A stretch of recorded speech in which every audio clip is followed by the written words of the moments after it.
Assalamualaikum warahmatullahi wabarakatuh. Selamat pagi anak-anak. Pada video pembelajaran hari ini kita belajar tentang fotosintesis pada tumbuhan. Perlu kalian ketahui ya, makhluk hidup memerlukan makanan agar tidak merasakan kelaparan. Hewan akan bergerak mencari mangsa jika merasa lapar. Sedangkan manusia akan memasak atau membeli makanan jika merasa lapar. Lalu, bagaimana dengan tumbuhan jika merasa lapar? Dan apakah tumbuhan bisa bergerak?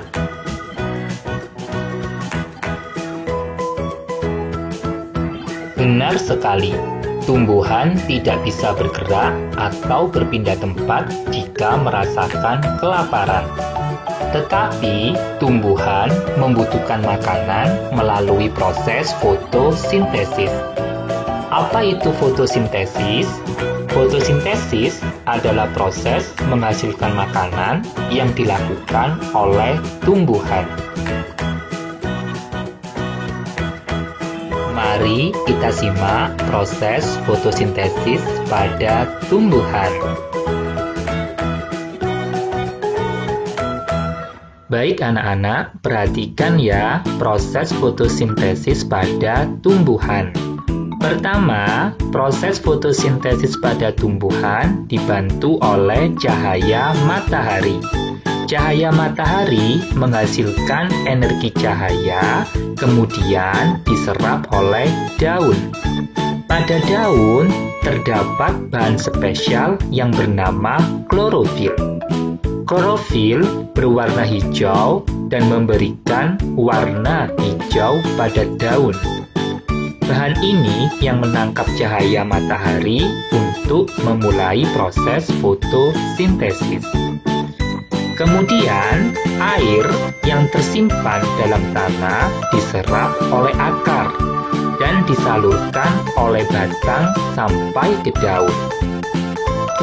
Yang keempat, ada gas karbon dioksida yang diserap oleh daun. Gas ini merupakan gas yang dihasilkan dari manusia dan hewan saat bernafas. Karbon dioksida juga dihasilkan dari pembakaran kendaraan bermotor atau aktivitas pabrik dan sebagainya. Sehingga hasil dari fotosintesis yaitu menghasilkan karbohidrat atau makanan dan oksigen. Oksigen ini yang dilepaskan oleh daun ke udara. Gas oksigen ini dipakai oleh makhluk hidup untuk bernafas. Perlu kalian tahu ya, bahwa proses fotosintesis dilakukan di bagian daun yang tidak terlihat oleh mata. Jadi, pada proses fotosintesis, tumbuhan itu memerlukan yang pertama, cahaya matahari, yang kedua air, yang ketiga karbon dioksida.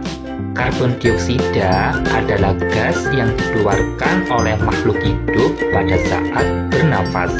Dan yang keempat yaitu membutuhkan klorofil.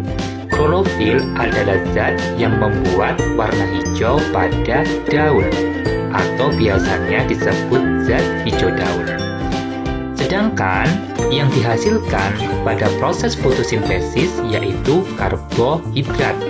Karbohidrat adalah zat yang terdapat pada bahan makanan dan sebagai sumber tenaga.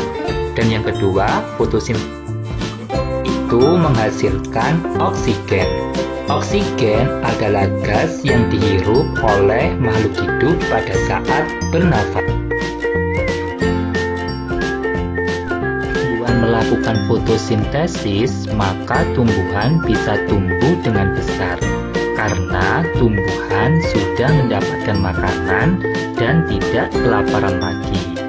Sehingga kita dapat menikmati oksigen dan tumbuhan menjadi sumber makanan bagi makhluk hidup. Bayangkan, jika tumbuhan tidak melakukan fotosintesis, maka tumbuhan itu akan mati, sehingga kita tidak dapat menikmati oksigen dengan bebas dan kita tidak dapat menikmati sumber makanan yang disediakan oleh tumbuhan. Menurut kalian, apakah hewan dan manusia bisa makan jika tanaman tidak melakukan fotosintesis?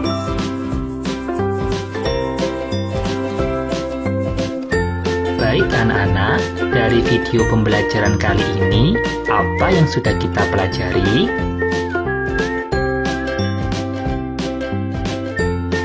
Hari ini kita telah belajar tentang fotosintesis. Fotosintesis adalah proses menghasilkan makanan yang dilakukan oleh tumbuhan. Baik tumbuhan di darat atau di laut memerlukan fotosintesis untuk menghasilkan makanan.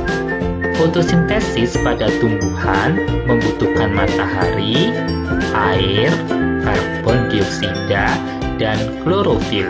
Yang dihasilkan dari fotosintesis adalah karbohidrat dan oksigen. Sumber makanan di bumi dan udara untuk bernafas dihasilkan dari proses fotosintesis. Lebih paham tentang proses fotosintesis pada tumbuhan, mari kita berefleksi. Refleksinya yaitu kalian menjawab soal latihan sebanyak 6 pertanyaan. Pertanyaan pertama, jika dilihat dari cara mendapatkan makanannya, apa perbedaan tumbuhan dengan manusia dan hewan? Pertanyaan kedua, apa yang dibutuhkan tanaman untuk melakukan proses fotosintesis? Yang ketiga, apa yang dihasilkan dari proses fotosintesis? Yang keempat, mengapa proses fotosintesis adalah proses yang sangat penting?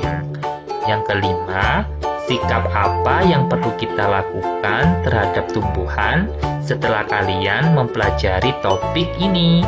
Yang keenam, apa yang terjadi jika tidak ada tumbuhan di muka bumi? Jawab ya pertanyaannya. Sekian video pembelajaran hari ini, semoga bermanfaat buat kalian. Saya akhiri, wassalamualaikum warahmatullahi wabarakatuh.